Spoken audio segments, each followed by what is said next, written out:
It is September 12th, Neopiert Day, as it were. I thought I'd share a little bit of my personal collection.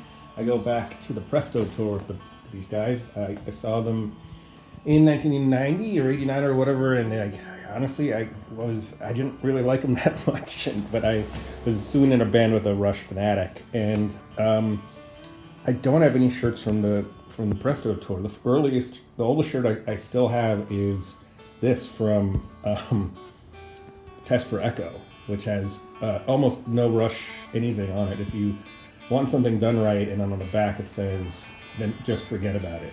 And then a tiny Rush Test for Echo. This is amusing, and it was a gift from a girlfriend. And here we have Vapor Trails. This is the original, not the reissue. In fact, all these are original. And then it's basically 21st century in order. There's R30 formal, R30 informal. In fact, this might be the silliest shirt they ever issued. Snakes and Arrows was a bifurcated tour. I have a t-shirt from both legs of the tour. This is about the era where they started to do the VIP pass thing, which came with like tons of guitar picks and a t-shirt and whatever. To get around Scoppers. This was maybe my personal favorite because that is a clapper. That is clapped by the first or second AC on a movie set to establish sync later in post. And I'm a filmmaker, so this is like a movie-themed Rush shirt. It just pleased me to no end. Also, baseball style with like half sleeves, very cool. This is maybe my favorite design, I would say, in terms of just the aesthetics of it. Clockwork Angels A, and this is the basketball shirt. I don't know why they changed shirts, but when I bought my second ticket for that tour, they sent me this instead of a duplicate of that, so I appreciate it. And then this is the R40 shirt. This is what Getty wore, and then later during COVID relief, they did a fundraiser and they sold copies of this shirt, which is very cool. I would have sworn I had more than 10 shirts, but I did have a Roll the Bone shirt once upon a time, but it kind of just fell apart. And I also sort of collect tour books, although there's a couple of gaps in it. Starting with Moving Pictures, Signals, and Grace were all Backstage Club or bought from the friends I made on the National Midnight Star newsletter in the 90s and aughts. This was, I got when the Primus opened for them in New Haven, and going Counterparts. I saw Counterparts for like 5 times, and I don't know why I don't have a t-shirt for them. It's maybe my favorite Rush record. Test for Echo, R30. I have a scrapbook full of reviews of the one, but I was living in LA at the time of R30, and I was so startled to see a positive review from Daily Variety that I clipped it out and put it in the photo. And then their fortunes changed like a lot. When they started going on Colbert Report and so forth, and the documentary comes out, and suddenly the Rush is like super cool. Clockwork Angels, I saw them that tour a couple times, and they have these are slightly, look at the dog to the left of the hydrant, dog leaving, having done his business on the hydrant. Very interesting. I wonder how many versions of this tour book there are. Maybe there's one where his leg's actually in the air. And the final tour.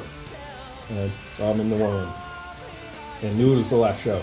Like, as soon as like 2 songs in, I was like, oh, they're playing their backwards chronology. I was like, oh, this is their goodbye.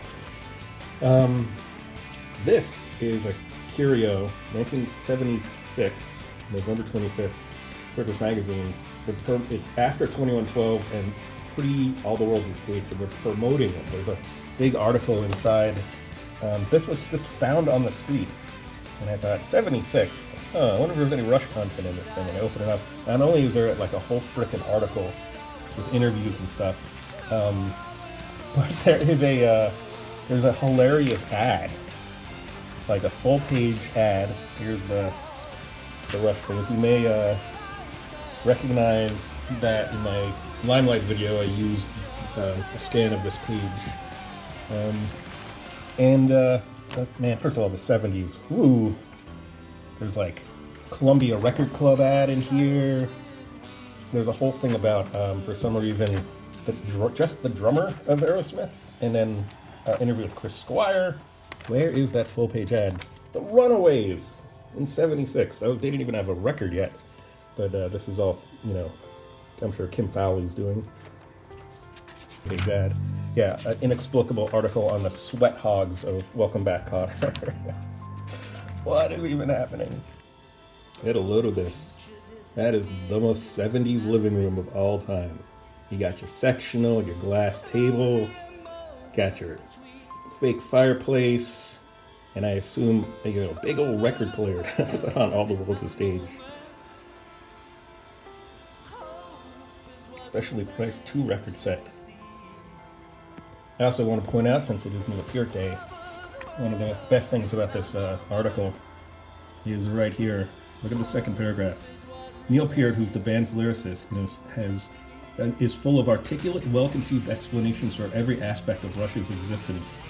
I mean, that's one of the most true things I've ever read about Neil Peart.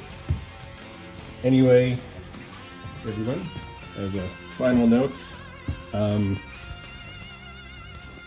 this is an R30 poster, but as a sort of symbol of my fanaticism, I took an X-Acto and I recut it up because for some reason they put archives in the middle, somewhere like after Crest of Steel, I think, and it pushed all of the records out of order. And then in the final column, there's all these just all those inexplicable greatest hits collections that always have the same 9 songs.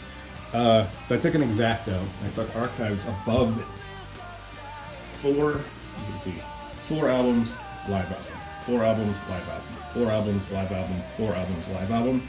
And then the 21st Century, which breaks the pattern. And unfortunately, it doesn't even, it has feedback, but not R30 in it, even though it's a 30th anniversary poster. What is going on?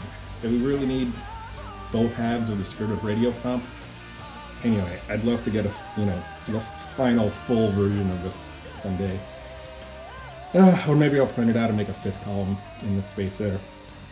Kind of a little art project.